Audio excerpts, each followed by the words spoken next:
falar com o Tiago Melo agora a respeito do livro do crime. O Tiago trouxe aqui, em primeira mão, a informação de que criminosos estariam utilizando. Tiago Melo, tudo bem? Como é que você é? Boa tarde, Welson. Seja bem-vindo. Você trouxe ontem a informação para nós, em primeira mão, de que uns criminosos estariam utilizando um livro para fazer cadastro de outros criminosos. É um livro de batismo, Livro de batismo. assim. Para você ter uma dimensão do que era, Joelson, eu consegui visualizar o livro, mas não pude fotografar, certo? Ele é um livro escrito à mão, manuscrito, né, de caneta. Uma espécie de livro de ata? É uma ata. Você sabe quando você faz uma ata, uma reunião no seu condomínio e vai lá para a ata, Um livro parecidinho com aquele? Exatamente. E aí lá você tem dados diversos de detentos que estão dentro do sistema prisional, né? Você tem o nome dele, me chamou a atenção um termo latim, quebrada de origem. Sim. É o local de origem, que eles chamam de quebrada, né? Onde ele mora, qual é o bairro? Lourival Parente, Vila Irmanduce, ele mora na zona leste de Teresina e tal, lá tem o bairro. E a quebrada atual é o local onde ele está cumprindo a pena. Aí é o presídio, é a casa de custódia, é a Irmão Guido. Ou seja, então é um livro que fala de presos, exatamente, pessoas que estão presas no sistema prisional em Teresina. Padrinhos. Aí você tinha lá, por exemplo, um que se chamava Afro-Reggae, alguma coisa, e outro apelido, apelidos bem estranhos, criativos, enfim. E você tinha outros dados mais, né? E aí o que chama a atenção? O que estava se querendo com essas anotações, né? Porque o que faziam essas anotações na casa de um criminoso perigoso, vale ressaltar. A polícia já sabe quem é, foi lá e apreendeu. E mais que isso, a polícia quer saber qual a utilidade desses dados aí.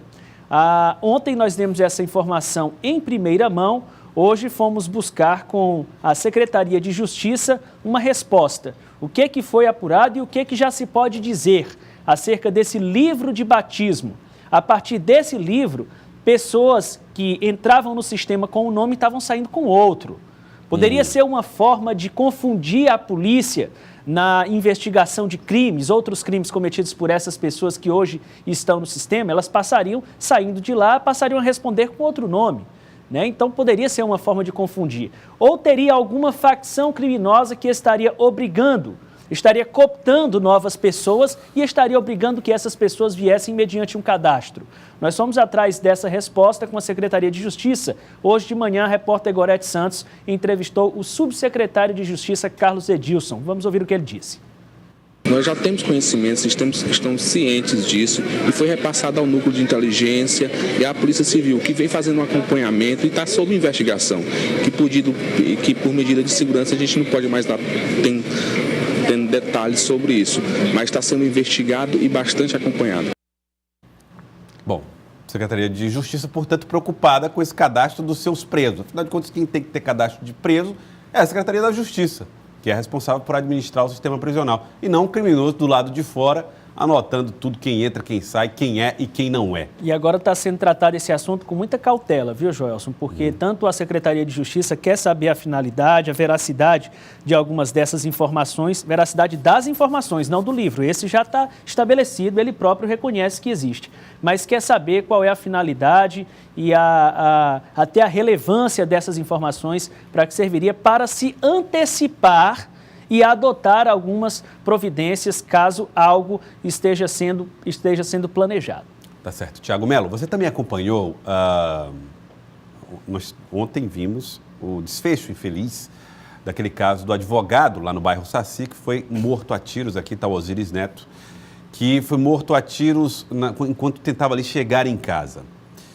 Ele não resistiu aos ferimentos. Tiago, a polícia continua a investigação sobre esse caso no dia em que ele foi sepultado no interior do estado. Continua assim, Joelson, e começou a pairar uma dúvida em relação a esse caso, porque depois da morte, alguns moradores lá da região disseram que os dois suspeitos foram vistos muito tempo antes naquele mesmo local. Então, o que suspeitaram? Se eles estavam lá há muito tempo, estariam eles planejando ou prontos para executar uma ação criminosa voltada a essa pessoa, ao próprio advogado, ao Osiris? Seria um crime planejado? Um crime encomendado? E não um mero assalto, uma situação, né, casual? Nós fomos atrás dessas respostas. O caso agora está com a Delegacia de Homicídios, que já adotou as primeiras providências. A pequena cidade de Cabeceiras, no norte do Piauí, terra natal do advogado, parou para homenageá-lo. Centenas de pessoas acompanharam o funeral. A PM interditou uma rodovia para garantir a segurança. Osíris de Castro Machado Neto morreu ontem no Hospital de Urgências de Teresina em decorrência de um tiro na cabeça. O disparo foi durante um assalto no bairro Saci, na noite de segunda-feira. A Delegacia de Homicídios tomou a frente da investigação a partir da confirmação da morte. Ao recebermos oficialmente por volta de meio-dia, por determinação do senhor delegado-geral, a primeira coisa foi verificar quais as providências da investigação tinham sido feitas. Requisitamos um exame de local, foi feito também exame do veículo, porque na realidade o veículo é o local imediato do crime em si, onde foi retirado um projétil de arma de fogo que servirá para confronto balístico. Câmeras de segurança registraram a ação. Uma dupla abordou o advogado quando ele trafegava de carro. A vítima fez uma manobra brusca e foi baleada.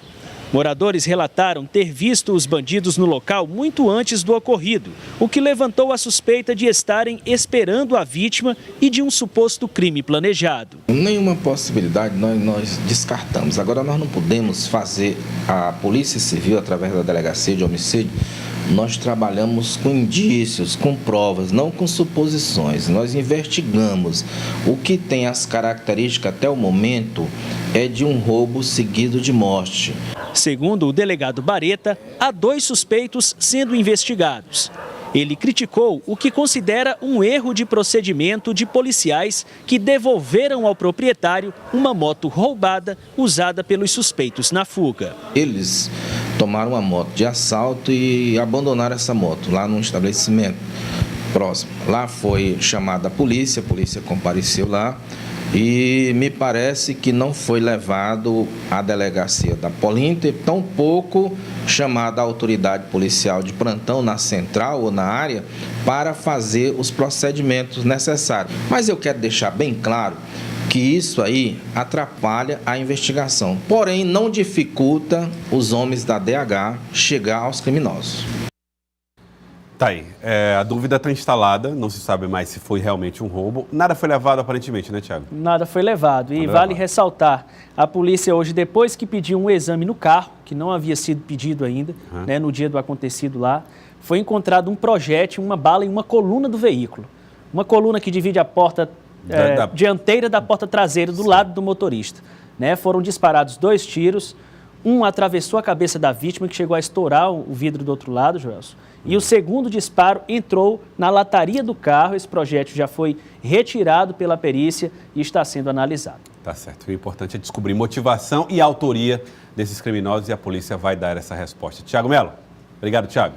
Boa tarde a você, boa tarde a todos. Tá bom, boa tarde. Tiago Melo com as informações aí trazidas desse caso lamentável lá no bairro Saci, que deixou chocado um bairro inteiro, uma família inteira, uma cidade inteira, porque não é possível que a gente conviva com esse tipo de violência. Deus nos proteja e conforte essa família.